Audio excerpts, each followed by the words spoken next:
Hello and welcome back. So today I am going to talk about communication and culture, and that is part of this week's discussion to take a closer look at what is culture and how communication interacts with culture, right? So one of the key things that I intend to do is to explain and to define what is culture, right? To explain and define what culture is, and then how does our culture impact the way we communicate. So how does culture impact communication? And that's the key thing that I want to do in today's discussion. So I also want to take a look at some of the barriers that get in the way of us communicating as well. So what are some things that prevent us from communicating properly in an intercultural format? And I'll define what intercultural communication is also before I talk about those barriers as well.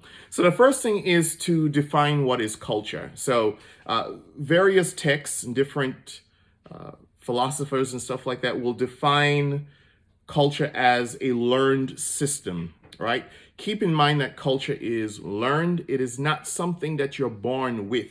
We're born with the ability to learn, right?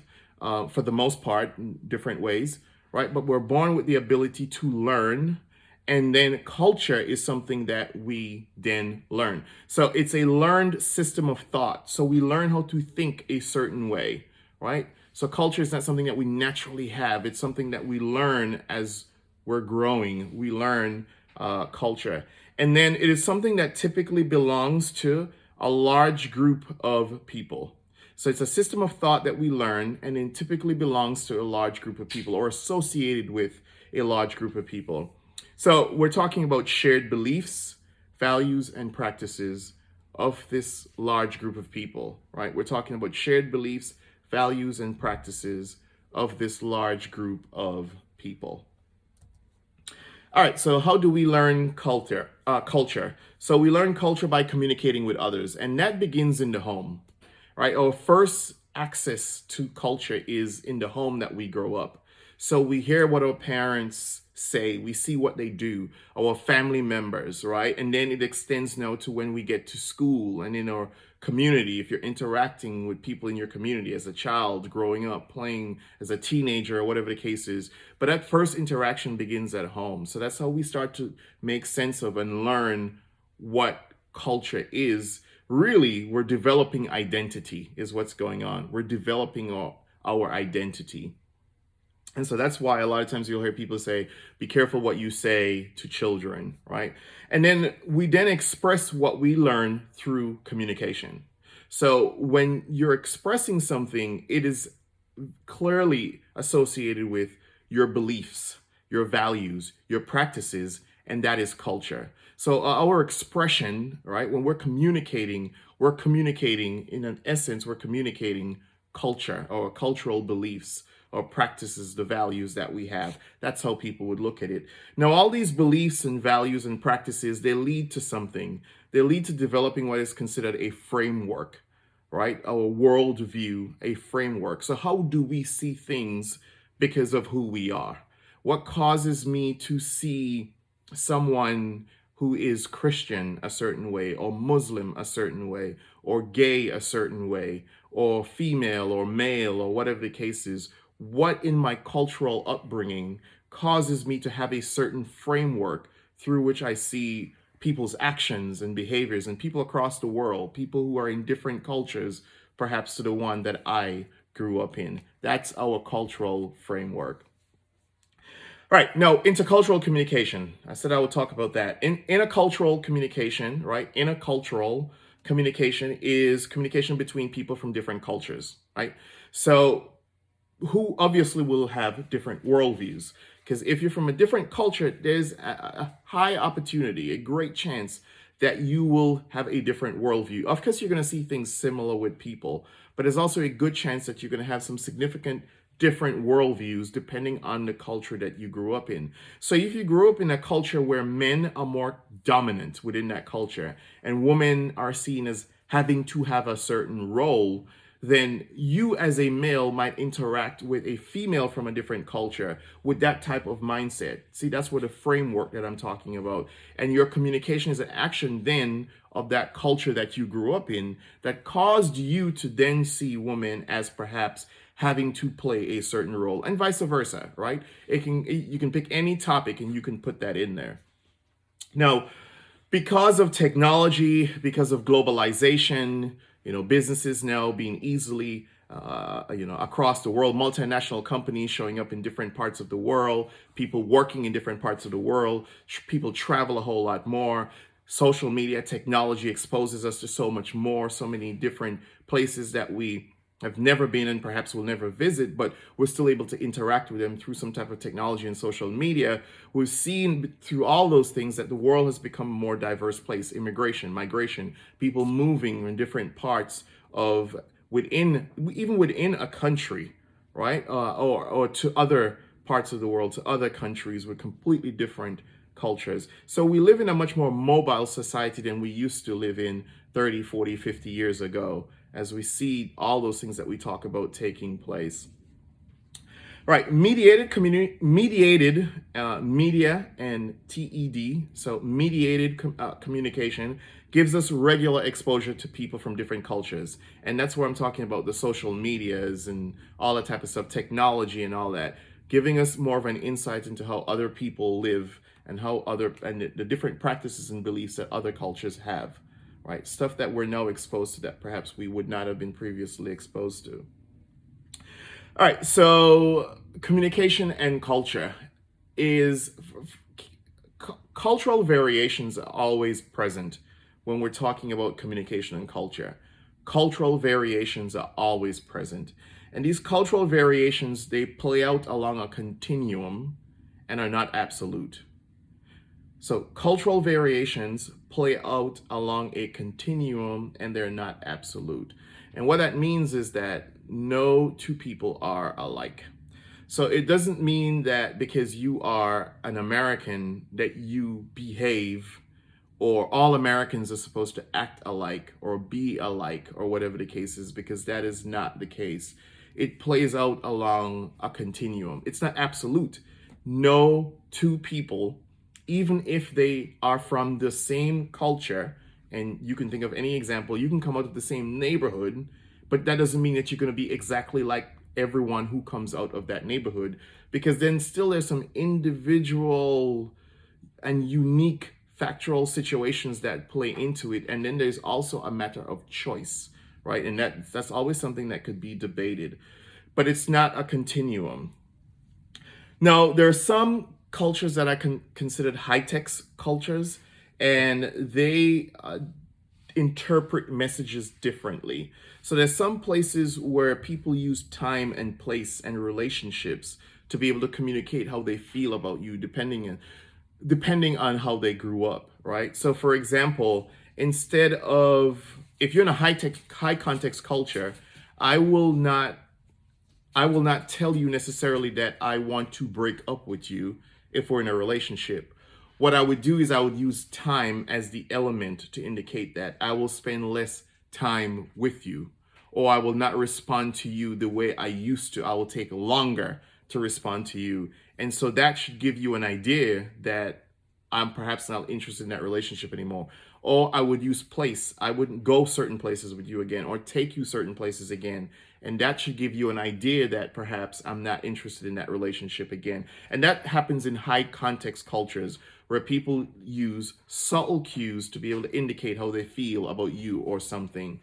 In low context cultures like the US, Canada, Northern Europe, places like that, people use more direct language. They might tell you it's over, right? Whereas in the high context culture, they're more likely to just not spend time with you and hope that you pick up on the fact that it is over, right? Collectivistic cultures perceive selves as members of a group. So collectivistic cultures, people see themselves as a member of a larger group.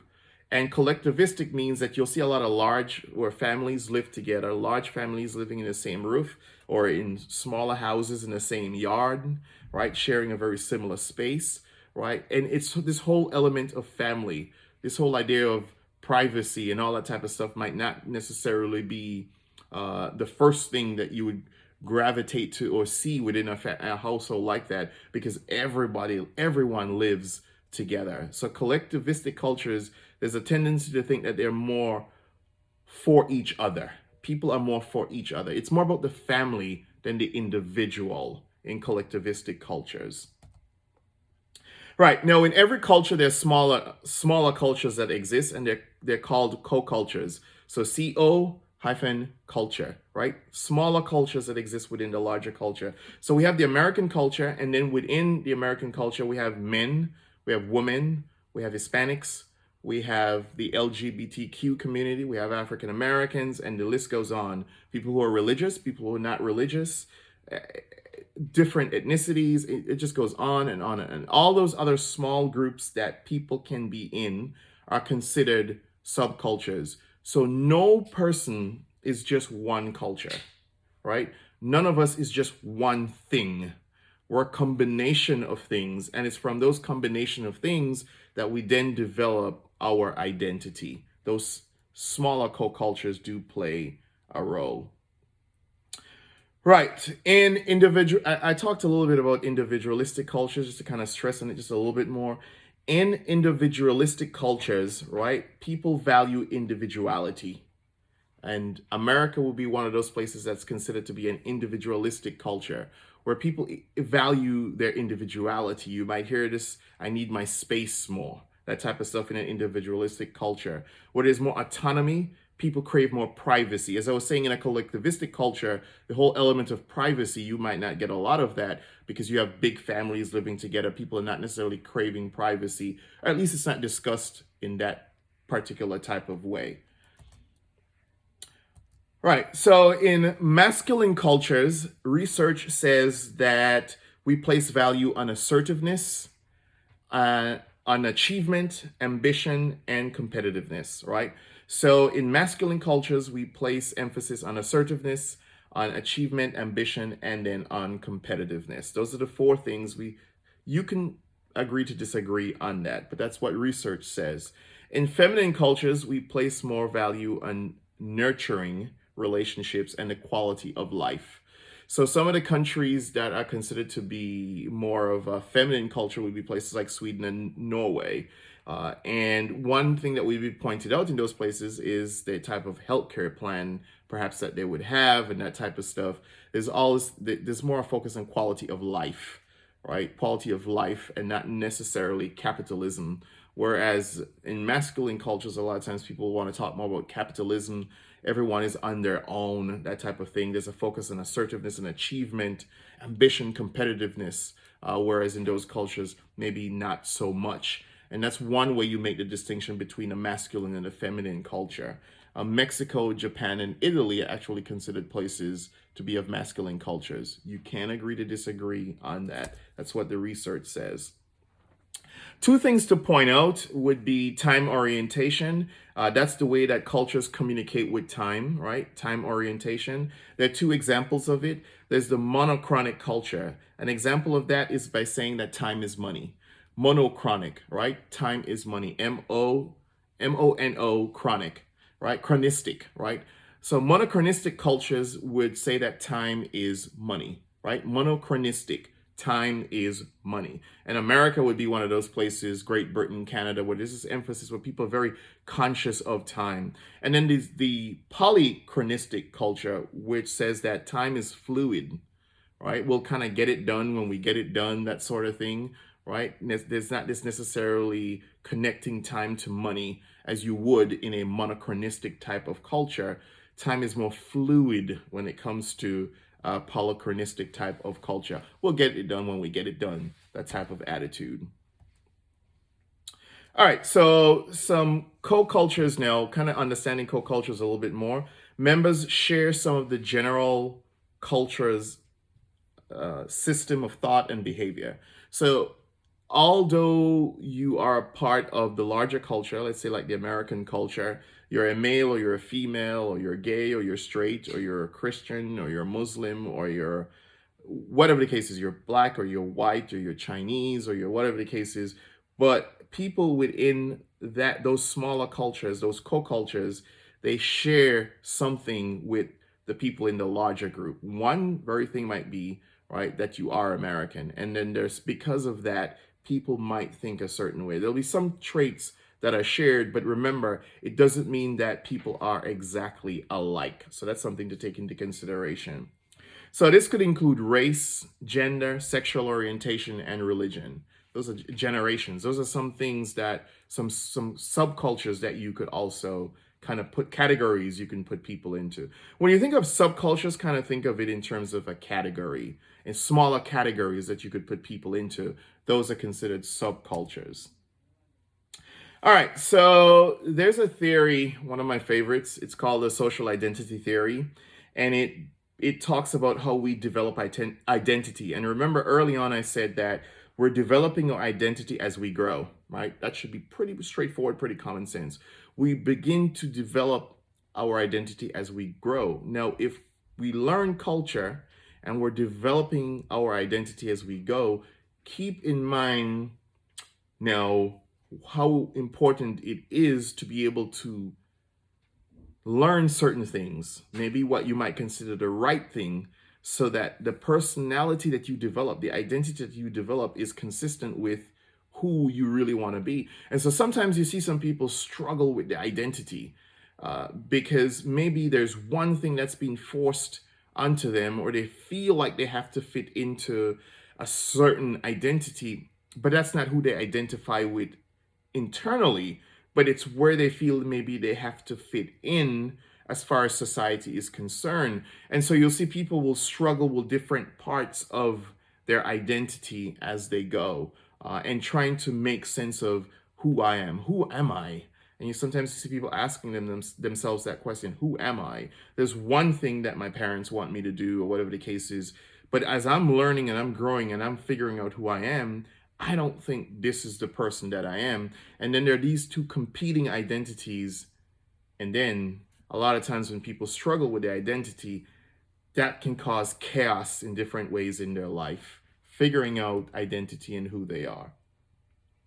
All right, now there's some intercultural communication challenges when it comes to, appreciating other people's culture. Sometimes people believe that they are better than.